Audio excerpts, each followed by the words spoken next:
அமெரிக்க முன்னாள் அதிபர் டிரம்ப் மீது துப்பாக்கி சூடு நடத்தப்பட்ட சம்பவம் உலகையே அதிர்ச்சியில் ஆழ்த்தியுள்ளது. நடந்தது என்ன பார்க்கலாம் இந்த செய்தி தொகுப்பில். அமெரிக்காவின் பென்சில்வேனியா மாகாணம் பட்லர் நகர் எதிர்வரும் அமெரிக்க அதிபர் தேர்தலுக்காக வீராவேசமாக மேடையில் நின்று பேசிக் கொண்டிருந்தார் குடியரசுக் கட்சியின் அதிபர் வேட்பாளர் டிரம்ப். பைடன் அதிபராவதற்கு முன் பின் அமெரிக்காவில் நிகழ்ந்துள்ள சட்டவிரோத குடியேற்றங்கள் குறித்து புள்ளி விவரங்களுடன் விளக்கிக் கொண்டிருந்தார் டிரம்ப்.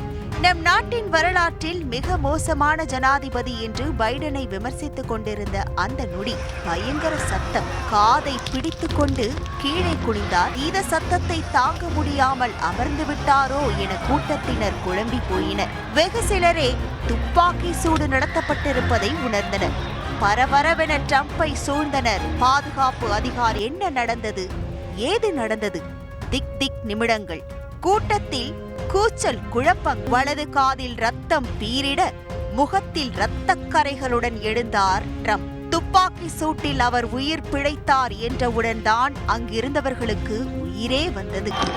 காதில் பலத்த காயமடைந்த போதும் கொஞ்சம் கூட பயமின்றி டிரம்ப் கையை உயர்த்தி காண்பித்ததைக் கண்டு அவரது ஆதரவாளர்கள் பாதுகாவலர்கள் டிரம்பை பலத்த பாதுகாப்புடன் மேடையிலிருந்து பத்திரமாக அழைத்து சென்றனர்.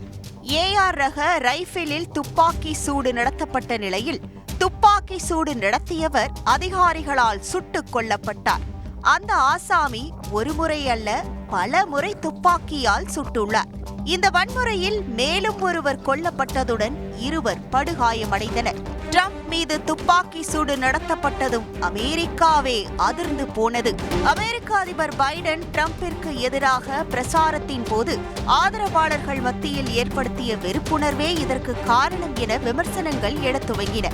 இயல்பாகவே டிரம்புக்கும் பைடனுக்கும் இடையே சுமூகமான உறவு இல்லாததை அவர்களின் சந்திப்புகளே உணர்த்தும். பொதுவெளியில் சந்திக்கும் போது கூட பரஸ்பரம் ஒருவரை ஒருவர் நலம் விசாரித்துக் கொள்வதை கூட தவிர்த்து விடுவார்கள்.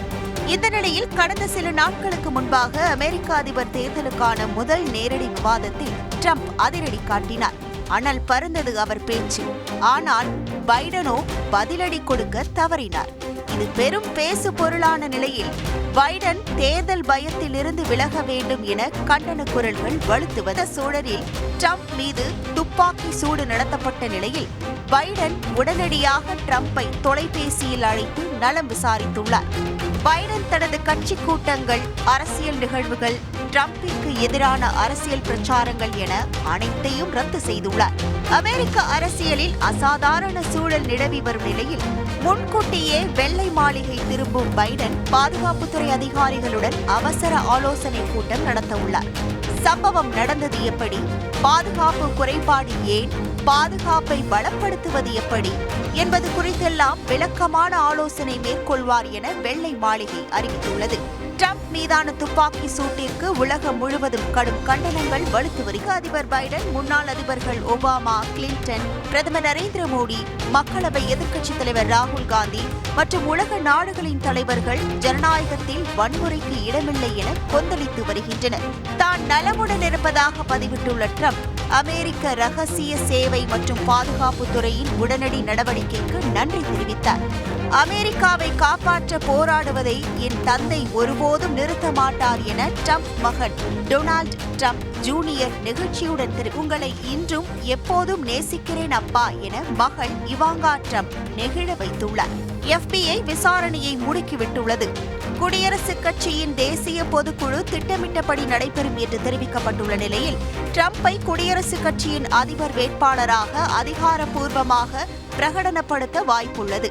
இதில் கவனம் பெறும் விஷயமே இந்த கூட்டத்தில் டிரம்ப் பங்கேற்க போவதுதான்.